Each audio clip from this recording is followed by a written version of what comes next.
നമഃ ശിവായ, ഓം നമഃ ശിവായ.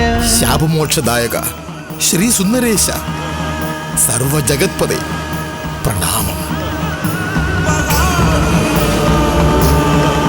ദേവ, ഇത്ര പെട്ടെന്ന് നമുക്ക് ശാപമോക്ഷം ലഭിക്കുമെന്ന് തീരെ പ്രതീക്ഷിച്ചില്ല ദേവ. നമ്മുടെ വിഗ്രഹത്തിൽ നമുക്ക് ഏറ്റവും ഹിതകരമായ പാലഭിഷേകവും നിർവഹിച്ചു. അങ്ങനെയുള്ള പശുജന്മത്തെ ഏറെക്കാലം ക്ലേശിപ്പിക്കുന്നത് അനുചിതമല്ലെന്ന് തോന്നുകയാൽ നാം അങ്ങയ്ക്ക് ശാപമോക്ഷം നൽകി. എന്റെ ചേച്ചിയെ നിങ്ങൾ താല്പര്യത്തോടെ നോക്കുന്നതും കണ്ടു. എന്താ നിങ്ങളുടെ ഉദ്ദേശം? എന്തുദ്ദേശം? ദുരുദ്ദേശമൊന്നുമില്ല. ഞാൻ ആരെയും നോക്കിയുമില്ല. നിങ്ങൾക്ക് തോന്നിയതാവും. ദേ, ഉരുണ്ട് കളിക്കരുത്.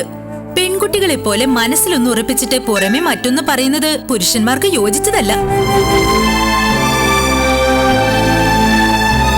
അനുരാഗം ഉള്ളിൽ മൊട്ടിട്ട് കഴിഞ്ഞാൽ അതിനെ കരിച്ചു കളയരുത്. മൊട്ട് വിരിഞ്ഞു തന്നെ തീരണം. ഇഷ്ടം വല്ലതും ഉണ്ടെങ്കിൽ ഇപ്പൊ തുറന്ന് പറഞ്ഞേക്കണം. എന്താ? ഇയാളെ എനിക്കിഷ്ട.